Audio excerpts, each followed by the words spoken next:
Desi Romano's, 3809 Paris Road in Chalmette. You want good food? How about this? My goodness, soft shell crab salad, or this, a cheeseburger with all the trimmings. Are you kidding me? How about the award-winning mac and cheese? How about a little bit of all of it? I'm game.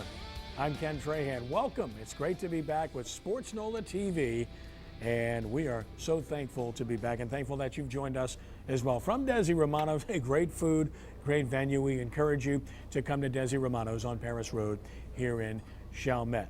As always, we'll be talking about the Saints, LSU, Tulane, down the road, the Hornets, prep football, always accentuated here and much more. And we do so with our esteemed regulars as well as a special guest each week. First and foremost, furthest away, Brian Allee-Walsh of sportsNOLA.com. Welcome back, Brian. Back to football, Mr. Trahan. What an off season. I tell you what, ours was a lot less demonstrative as it was in the Saints, so it's good to be back with you guys. Nice to be with you as well. And former New Orleans Saints wide receiver Torrance Small back for another year. He's willing to accept Brian's barbs once more, so he signed on again for some unbeknownst reason. Torrance, good to have you with us, man. Hey, glad to be back. Right, Glad to be back, Ken. buddy. And also, I'm going to go on record saying, Brian Allee-Walsh, I'm glad to see you as well. Wow. We'll be saying that for long, I promise you. We've had a lot of come to Jesus moments here before this show reconvened from last season, I'll tell you. And speaking of former New Orleans Saints offensive lineman, tough guard out of Ole Miss, played for the Saints in the mid-'80s, has joined us, and it's great to have Chuck Commiskey back with us. Chuck, good to see you. Good to see you, Ken. Thanks. I tell you what, these two guys would have been in some trouble had they got near my gumbo. That was some That good? That's good. Is it better than Ricky's smoked sausage? Or Don't Joe get me in Horn's trouble. barbecue? Don't get me in trouble with that. Well, knowing Commiskey probably would have gone after my legs, that's for sure. I would have gone for all of them. Hey, that's tough meat. That's tough I'll meat tell you over what, there. ankles are fair game. That's all Ankles I'm are saying, fair Walsh. Those old cut blocks of yours, I know. That's tough meat. That's tough meat. That's tough meat. Speaking of tough meat, we're going to get into the tough meat of the New Orleans Saints loss to the Washington Redskins. We'll also delve into the tough meat of a tough situation at Tulane University coming out of their loss. LSU taking care of business, prep football, and more. Coming up next, Saints highlights when we continue with sportsNOLAtv from Desi Romano's in Chalmette.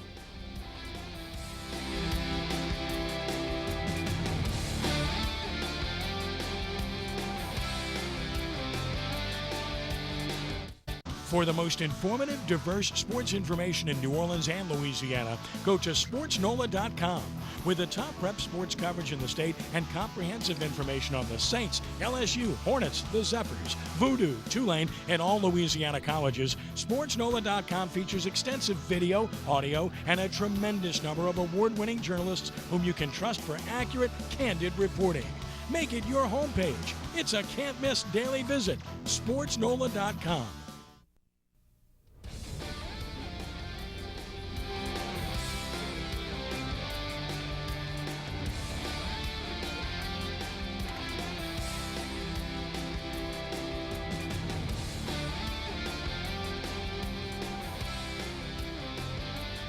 Nothing wrong with the Saints' kicking game against the Redskins. That was really the only bright spot of sorts in the game because they had some other problems, which clearly were problems throughout, and they couldn't cure them, and that's why they lost the game to Washington. Ken Trahan, sportsNOLAtv at Desi Romano's on Paris Avenue in Chalmette. Let's talk about the Saints' loss and all the things that went into it. We'll get into detail about why they lost specifically, but let's talk about the game itself, Brian. First and foremost, as you go back and look at this game, the Saints had several 3-and-outs. Two of the first three series of the game of their possessions, they went 3-and-out, and all three were pass attempts that were incomplete. Did they abandon the running game too soon in this game? That's a good question, Kenny. I don't know if it's that. It's just that they just looked out of sync from almost the get-go. And if you'd have told me that Drew and the offense would have gone 3-and-out, three of the first four possessions, whatever it was, RG3 goes 6 of 6 in his first possession. Now, one of those balls went beyond the line of scrimmage, which is incredible when you think about it. They had a great game plan for him. I was very, very disappointed in their approach, the Saints' approach. They did not look ready to play, which is amazing to me. Torrance, as you look at this game, and he mentioned Robert Griffin in that first series where he, I think, went 6 for 6, and every pass was 0 yards or less. Listen, last year the Saints corners had trouble in space, defeating blocks and tackling, and clearly Mike Shanahan, given a year to prepare, understands this. Not to mention the fact that it gets the youngsters' feet wet, gets them some confidence, gives them some easy throws, and in the process, oh, by the way, they went down the field and scored. Yes. I don't think it was so much of what the Saints couldn't do for us, our talent level on defense, but what they did do, they wanted Robert Griffin to be comfortable. They wanted him to be around something he was familiar with. They had him in the shotgun. He ran this sort of like a spread offense that they brought to the NFL that a lot of people say that wouldn't happen. But he got the ball out, like you said. He didn't go past the line of scrimmage for the most part, but he got it out. They moved the ball. They kept going. They gave him high percentage throws to make. He got comfortable. He got into the game, and he finished. He finished the way he started. Chuck, as an offensive lineman, clearly you have a perspective, having watched the game, about what happened up front. And the perception is that Washington whipped the Saints on both sides of the ball. Is that accurate, or is there more to it? I would think it definitively so. I felt like it looked like a lot of times the Saints offensive line were, half of them were zone blocking, half of them were man blocking. Somebody was coming free. I mean, the basic rule on protection is you go inside out. Several times the tackle or the back was picking up the outside blitzer, and they're bringing two guys, and you just got to read that. And, you know, they just weren't in sync. That kind of goes with what Torrance and Brian said. They weren't in sync, and those things that's where everybody's got to play together. And conversely, on the other side of the ball, I felt like Washington's offensive line just, you know, they controlled our defensive front, and they weren't able to get any pressure in what's his name? Robert Griffin, RG3. Yes. Which brings me to the next point, Brian, as he brings up. The Saints could not bring back everybody. Money just won't allow it. Carl Nix, I watched him yesterday when I got home. He looked pretty good. We know how good a player he is.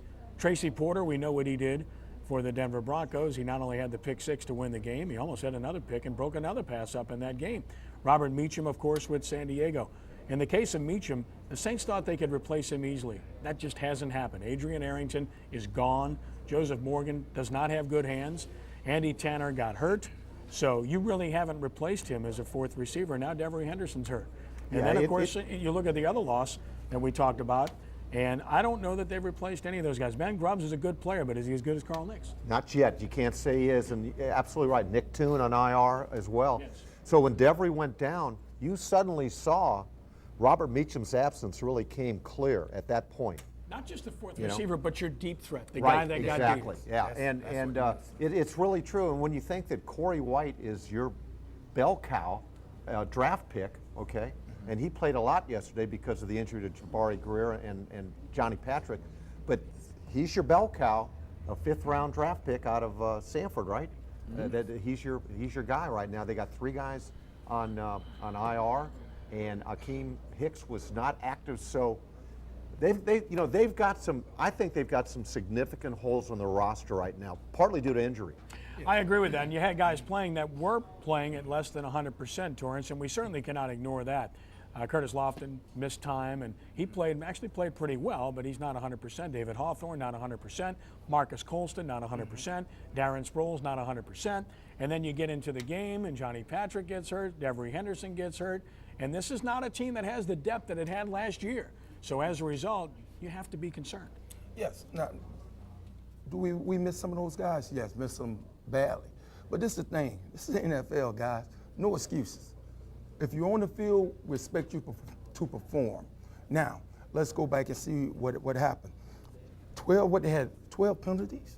That has nothing to do with backups, you know. Turnovers, that has nothing really to do with the backups. 3rd down conversions. Now that might have something to do with the backups or whatnot, but for the most part, we have to correct those 3 things. We were good at those things, and that's why we win. And that's those 3 categories dictate who wins ball games. And Chuck, adjustments are a huge part of the NFL. Guys that make adjustments typically have an opportunity to win games if they're close enough or competitive. I don't know that we saw a lot of that yesterday, and everybody's going to start pointing to Sean Payton not being there on game day. I've said from day one, the thing that the Saints would miss the most about Payton was his presence on game day.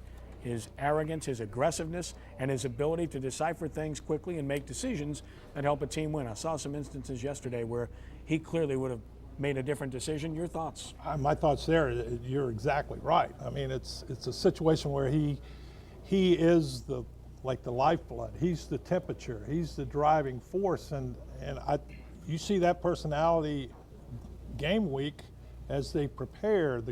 You work your way up, and obviously they didn't work their way up into a frenzy.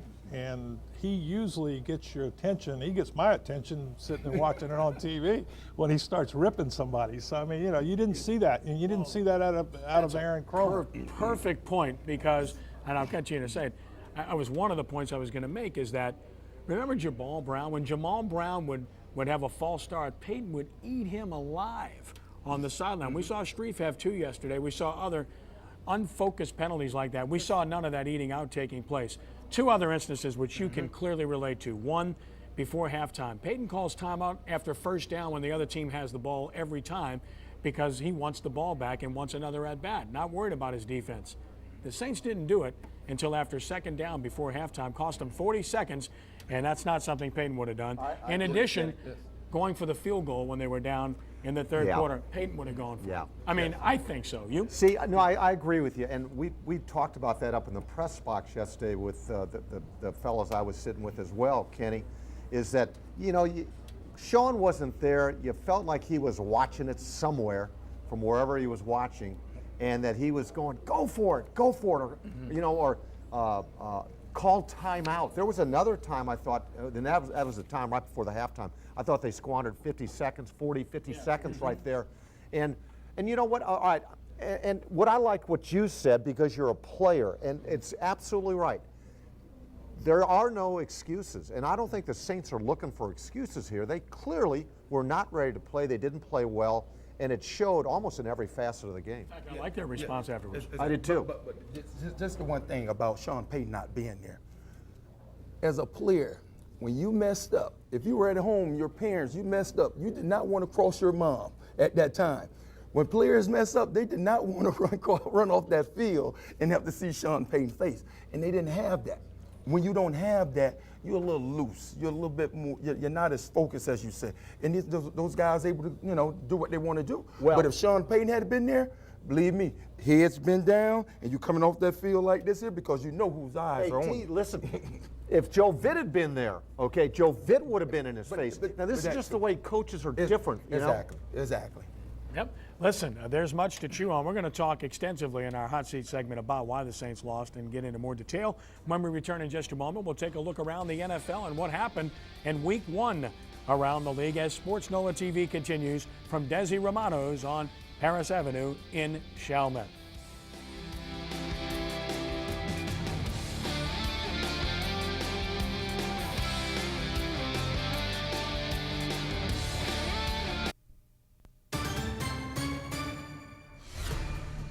For Sports NOLA Trivia, and today's question involves Drew Brees, who was 24 of 52, 339 yards and 3 touchdowns with 2 picks in the loss to the Redskins. Here's our question.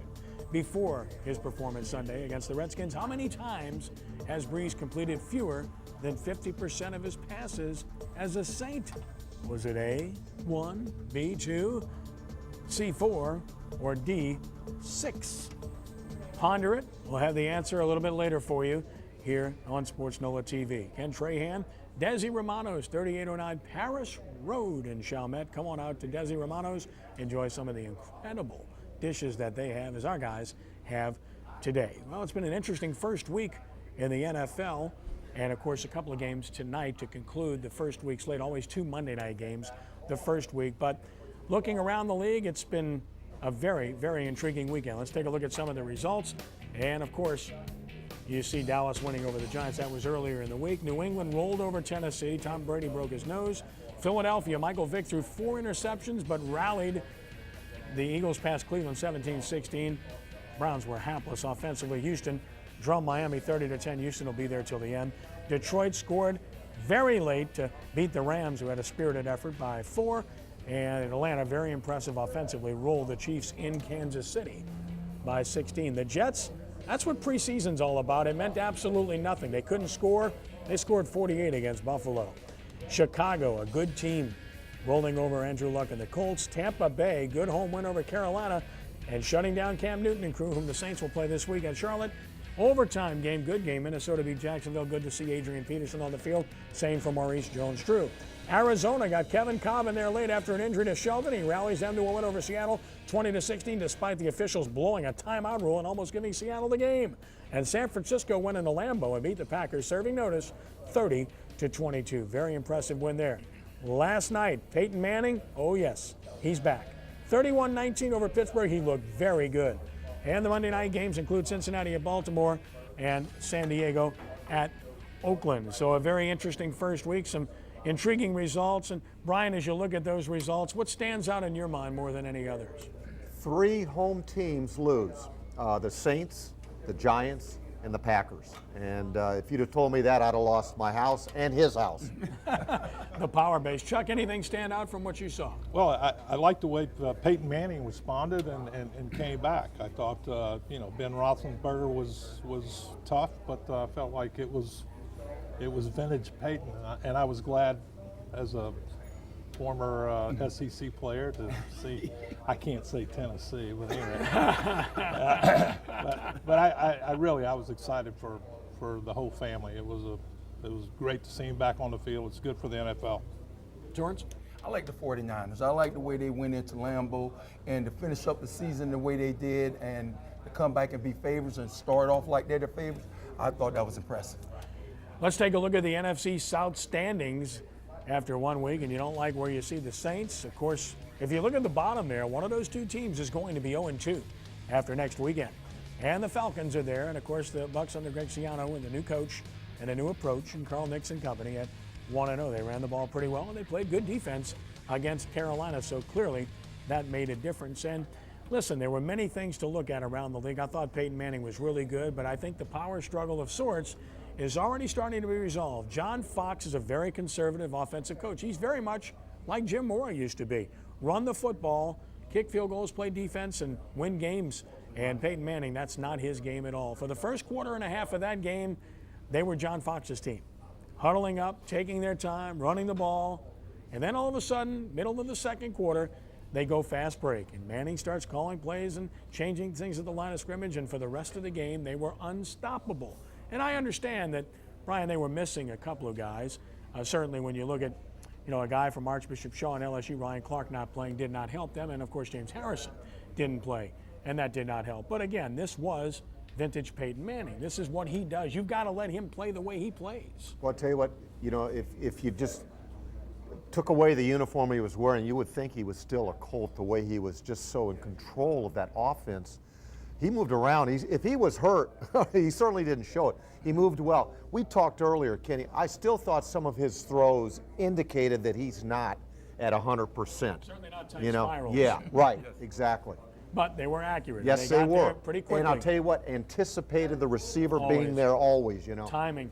Still Chuck, got it. We mentioned the 49ers win, and they do it balanced offense. They run the ball, and they stick to it, and they throw play-action passes with Smith. They've got a good tight end in Davis. They got a hellacious defense, obviously. And then we're talking Peyton Manning. The 49ers did everything they could to get Peyton Manning. They basically told Alex Smith, we want the other guy. And now Smith comes back and plays great in this first game. How do you handle that situation? Obviously, he's handled it well. He handled it well as soon as it was over with. When Peyton signed with Denver, he came out and he said the right things, and he continued to work. And obviously, he has the confidence in his teammates, and his teammates have confidence in him, and he's it was good. I just think Vernon Davis needs to make sure he's got a little bit better vertical next time he tries to dunk a ball. He's not Jimmy Graham. No, he's not. And, of course, Akers with a 63-yard field goal equals the record set by Tom Dempsey. 3 guys own it now. I don't count the second one. That happened in Denver. I could kick in Denver, I think. Maybe. I don't know. You would know about that. You had your biggest game as a pro in Denver, as I recall. Yes, I got a little winded. You left the defense winded. Over 200 yards and receptions against the Broncos. Got yourself a contract out of that, too. Yeah, love One game does not make a career. Remember that. No, but it makes a fat paycheck. He did get himself paid from that game, and the Saints won the game, and they beat Wade Phillips and all that. I remember like yesterday when I travel with the Saints all the time and cover their games. But Torrance, as you look at these other results yesterday, Philadelphia, and I know you have some fondness there. Everybody wants to. They're a fashionable pick to make the Super Bowl. For the life of me, I don't get it. I think they're pretty good, but they're nowhere near the best team in the NFC. They were life and death to beat an inept Browns team with a rookie quarterback who had no clue. Yes, they were very fortunate to win that game. Too many turnovers. You know, the best thing that happened, the young rookie had 4 turnovers as well. So that helped them out. Now I'm gonna tell you the team who I'm looking at right now. The Chicago Bears. Yes, okay. I love the Chicago Bears right now. They went out there and got Jake Cutler some help with Brandon Marshall and went and drafted my guy who I trained, Alshon Jeffries, who had a great game as well. I look for them to do a lot, go a little deeper in the playoffs, hopefully to the Super Bowl this year. Buddy Craig Stelz, too, playing well. So there we go. Good to have him there. And obviously the Bears and the Packers, Chuck, this coming week. Green Bay could conceivably be 0-2. And most people like them to make it to the Super Bowl and even win it. But this is a huge game for those two teams. Without a doubt. I mean, it's similar to the scenario with Carolina and the Saints, but it has more meaning, you know, with Green Bay being so prolific over the last 4 or 5 years. I mean, if they're gonna get back to where they were, they better do it right now. And Brian, it's only one game, but the Giants are not going to repeat. They can't run the football. I agree. And I they agree. got hot at the right time last year. They were far from the best team. You know, but the Giants are a funny team. We always write them off. Tom Coughlin seems to always be fighting for his job at the end of the season, and yet they do excel when it comes time. But I'm with you, Kenny. I'll tell you what, Tony Romo played as good as I've seen him play in that opening game. Yes. You know, other than the one pick. So we'll see what happens. It's a long season. Yeah, it is. But I feel firmly that that's true about the Giants. Stay tuned. Hope I'm wrong. I like Eli. Like to see them succeed outside of their games against the Saints. When we come back in just a moment, we're going to put Brian Allee-Walsh on the hot seat, and we're going to break down and argue about why the Saints lost to the Redskins. You talk about complexity. There's no bounty involved in this, Vicodin or anything else. It's just talking football when we return on sportsNOLAtv.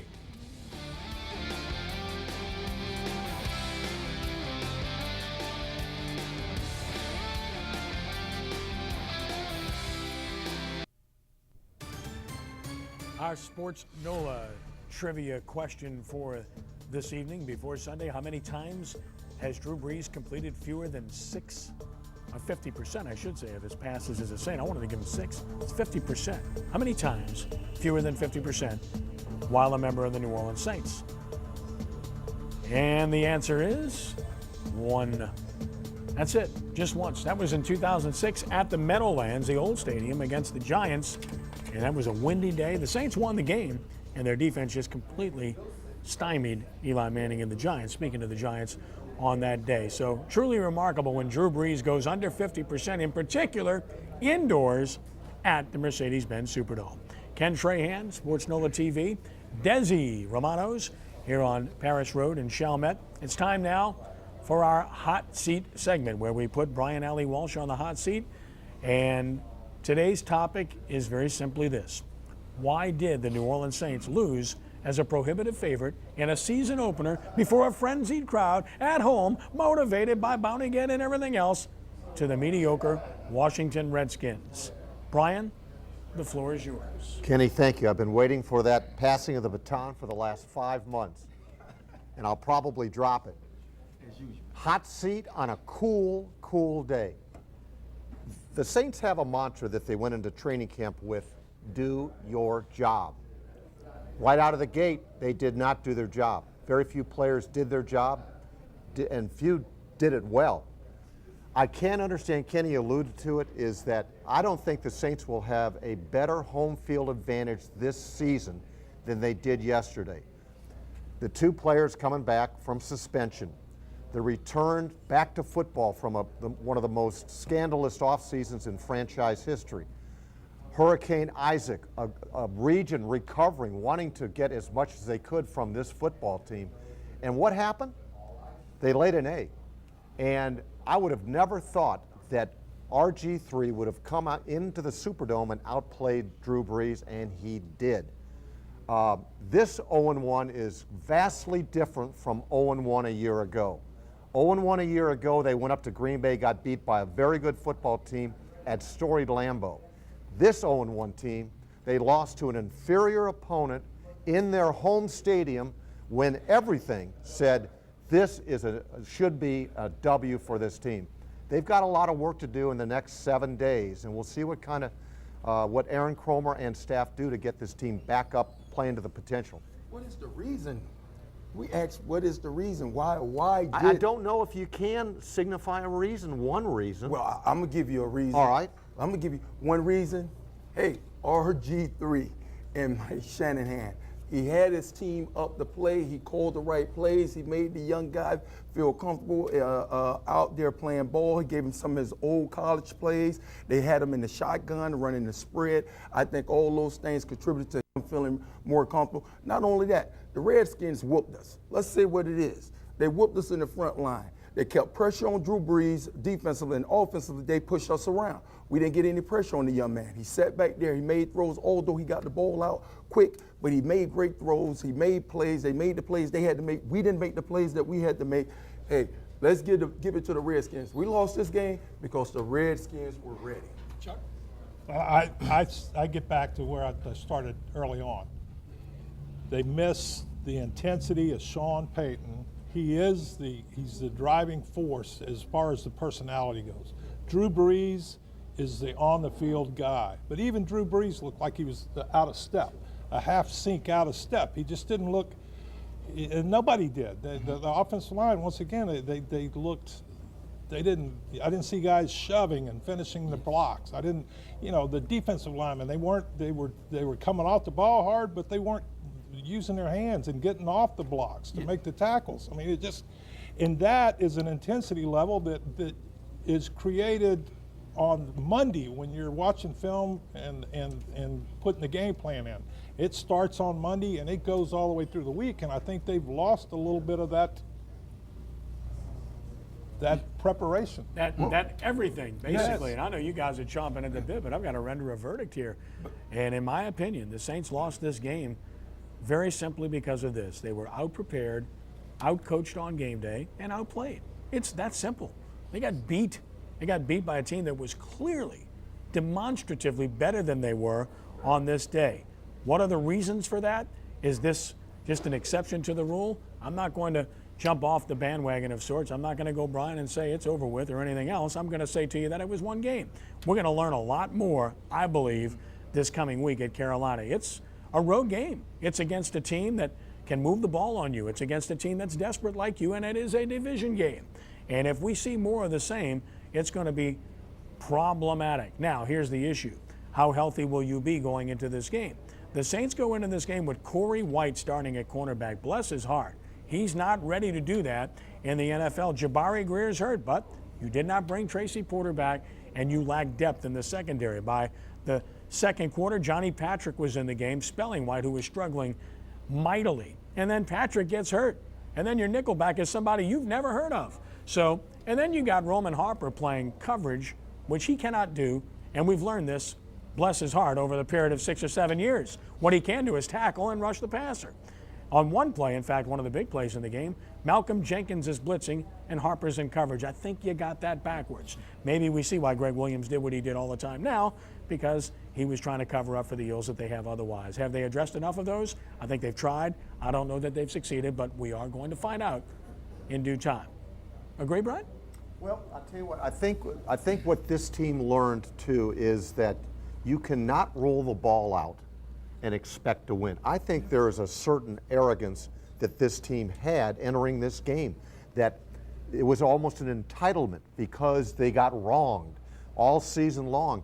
This was a moment that they could have seized and really taken it by storm, and they didn't. So I just think that they realize now that, you just can't roll the ball out and expect to win.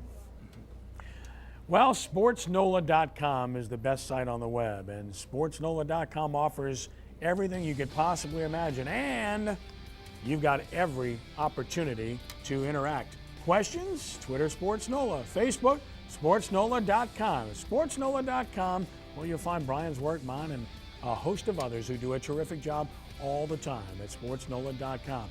Back in just a moment to talk college football here on sportsNOLA TV 3809 Paris Road in Chalmette. It's Desi Romano's.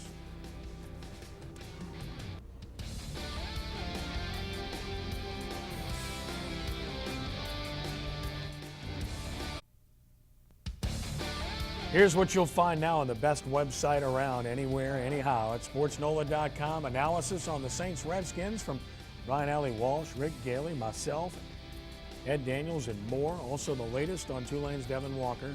More on that in a moment, as our thoughts and prayers are with him and the entire Tulane family. LSU's win, of course. And when it comes to prep, man, where do you want me to start? The most complete prep coverage in the country is at sportsNOLA.com. We hope you will check it out. Ken Trahan from Desi Romano's on Paris Road in Chalmette. Glad you've joined us here this evening. The LSU Tigers are off to a 2-0 start. They went ho-hum against North Texas off of a hurricane week against a lesser opponent that they weren't motivated for. Stepped up a bit in class and stepped up their game and just hammered Washington. Would have shut them out if not for fumbling a kick to start the game. That's how good they were, and I thought they progressed very well from week 1 to week 2. Let's take a look at some of the action. LSU Washington. Brian, LSU wants to run the football, but they have a guy that can throw the ball in Zach Mettenberger. Well, I tell you what, they are just loaded. They really impressed me with the way they came back after just kind of lollygagging around with North Texas State. They've got 4 legitimate big-time runners. They've got receivers, Boku receivers, and Mettenberger, I think, is only going to get better. And he's got such an arsenal. Reminds you of the Saints offense a little bit. Yeah. Running back by committee and big-time receivers. Very similar, except they want to run the ball and the Saints want to throw it. Torrance. Yeah. Oh, yeah. But the difference with this team is your quarterback. Yeah. They can make some plays. They didn't help them out this weekend. They had a lot of drops, but I just see this guy getting better, and the only thing that's going to do is raise the intensity level for this team. Hard running. Chuck, I know you watch LSU, you watch college football, and I know you're an Ole Miss guy, but they're awfully good, aren't they? I'm telling you, their offensive running backs are going to make that quarterback unbelievable. It's just their ability to move it in there, makes the linebackers cheat up trying to stop the run, makes the safeties cheat up, and they go down the field real well. Yeah, and when you're an elite program, you have depth, and they can lose Chris Falk and not miss a beat. He's a big loss, by the way, but they have 4 or 5 other offensive linemen that can step in and play well, and that's what the elite programs have, and they're clearly an elite program. Curtis Johnson is in his first year at Tulane, and it's going to be tough because he's playing a lot of freshmen, starting over again, and he's playing teams that are frankly better than he was. The latest of those, Tulsa at Tulsa, 42-10 final this past weekend. And the story of the game, unfortunately, wasn't about the result. It was about really one play, and that was involving Trahan's Devin Walker. As he, just to make it plain and simple, quoting Curtis Johnson earlier today at the New Orleans Quarterback Club, he broke his neck. He underwent surgery, and it was very unfortunate. Just a freak play, guys, as we have a chance to look at what happened as they're chasing a Tulsa receiver, and his own teammate, Julius Wormsley, unfortunately runs into him, and this is how it happened right here. And there's not much you can do there. Chuck, you've played the game in full force, helmet to helmet. It's pretty tough stuff. It just lets you know how fragile people are out there, and most injuries like that happen in the freak field, not in a straight up tackle or block or interaction. Torrance, it's a scary proposition. You had to run those in routes. You were a bigger receiver, so they asked you to run those in routes and sometimes go out of the slot. And you knew every time that you did that, there was a chance that something like this can happen, as we saw to a much lesser degree with Devery Henderson in the Saints game. Exactly, and I had opportunity. I've been there. I've been knocked out, went limp, was completely out in the game. But unfortunately, back in those days, we got back in and they made us play. But it's an unfortunate thing. It's a common, we look, and it's just something that's common happening on football games all the time. I wish the young man, that he gets well. And Curtis Johnson, Brian, you covered him, you know him. I believe he knew what he was getting into. And I think it may be a little bit deeper, the gravity of it now that he's into it, but I think he's the kind of guy that can handle it. Unfortunately, the message we have for Tulane fans isn't a pretty one. They're not going to win many games this year. The reward is going to come later because it's going to take 3 recruiting classes to get where you want to be with this football program. Kenny, Curtis has grown up real quick as a head coach, isn't he? When you think about he's had to deal with and different degrees of difficulty here, believe me when I say this, but Isaac 1 week, and now one of his players goes down with just a serious spinal injury. And I thought Curtis handled himself so well. I mean, he was so brutally honest when he came in after the game, after the loss, and said, "What do you tell your players?" You know, he just admitted, I felt like just pulling the team from the field at that point. You know, I mean, God, that's got to be just gut-wrenching when you see one of your players who you just love. Let's be honest here. This is a love relationship between player and coach already, and you see a guy go down that you have so much respect for. It tears apart at you. And here's the difference, Chuck, when you talk about Tulane and LSU. We talk about Chris Falk going down. They've got 4 or 5 guys that can step in and play well in the SEC. Tulane loses Zach Morgan, their center, before the season starts. They lose their best player on their football team, Trent Mackey, you know, who's basically, you know, suspended from the football team.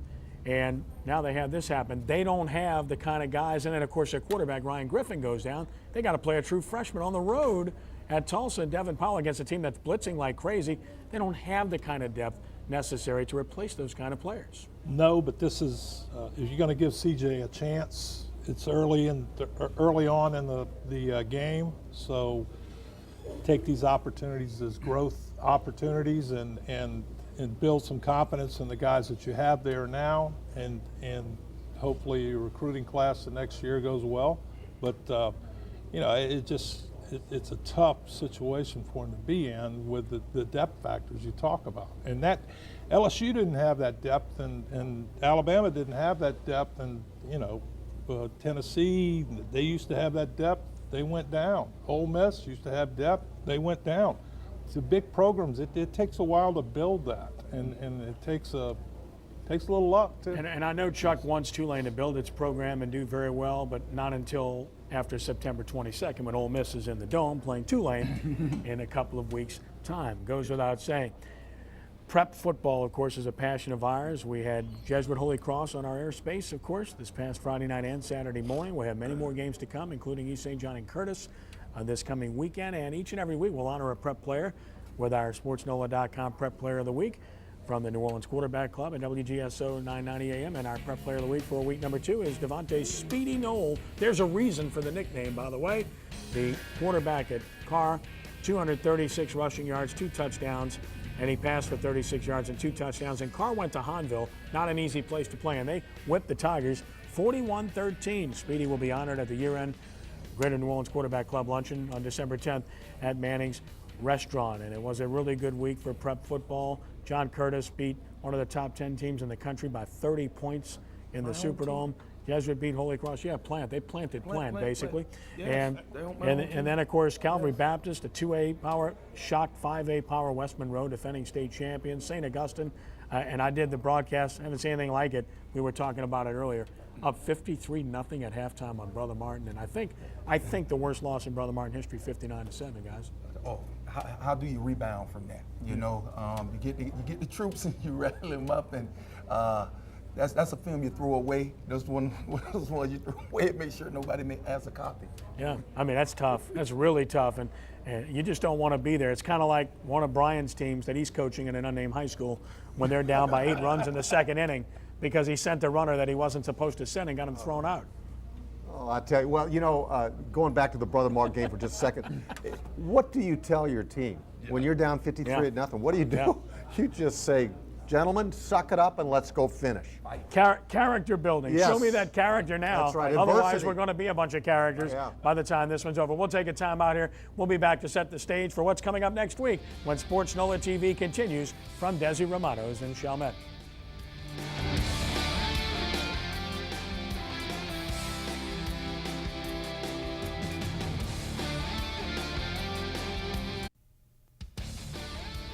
Desi Romano's, that's where we're at. Boy, it is great to be here. 3809 Paris Road in Chalmette. Desi's has awesome food, great company, gracious hosts, easily accessible from 510, from Paris Avenue, from Judge Perez, easy to get to. Desi Romano's, come on by and enjoy the friendly atmosphere, the great people, and the terrific food here at Desi Romano's. We hope you will.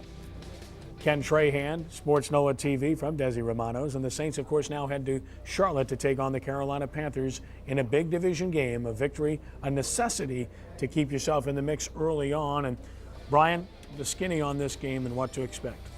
Well, you know, for being such an early game in the season and both teams are 0-1, you know, the Saints found themselves in this situation last year and rebounded nicely to a 13-3 record. It can be done. They're just going to have to put forth a much better effort, stop the run on defense, and let Drew Brees weave his magic. This is a good road team, always has been under Sean Payton. Another litmus test under Aaron Kromer. Let's take a look at the upcoming schedule for the Saints. We mentioned the Panthers. Of course, the Chiefs coming to New Orleans September 23rd. That's Saints Hall of Fame weekend with Tom Benson, Deuce McAllister to be inducted into the Saints Hall of Fame, and Jim Henderson to receive the Joe Gemelli Fleur-de-Lis Award. Go to sportsNOLA.com for more information. Then it's at Green Bay to play the Packers, and then San Diego comes to town on October 7th. Okay, Chuck, what about the Saints and the Panthers? I think you got to see a more intensity out of the Saints. I think you got to see a more crisp, sharp. You know, Jim Mora, as much as people make fun of him, could really bring that intensity. I think Aaron Kromer's got to let his personality flow and get it, because that offensive line has been fiery and they've been good, and they were not good this past Sunday. Torrance? What I like to see is it's no time to panic. First game, you have time, but the one thing I like to see third down conversions. Defense get off the field, offense keep the ball moving. That's something we were great at. That's the thing that separates us from other teams. That's what makes us great. So I like them to do better in the third down conversion. Jonathan Vilma led the Houdat chant, but the Saints chose to introduce their offensive starters. They missed a real opportunity to introduce their defensive starters with Will Smith and then Vilma as a caveat, and really kind of say, you know what, to the NFL in that circumstance, and to get the Dome even more aroused. Although that crowd was ready, they were ready. I wish the team had been ready. Brian, it's always a pleasure. Thank you very much, my friend. Chuck, thank you so much for being here. Thanks, always great to see you. Enjoyed it. Torrance, great to be back, my friend. See you next week. All right. Looking forward. And for all three of these gentlemen, for our entire crew, now this is Ken Trahan from Desi Romano's in Chalmette. Thanks for joining us. Be a good sport, and God bless you one and all. Rounding third and heading home. So long.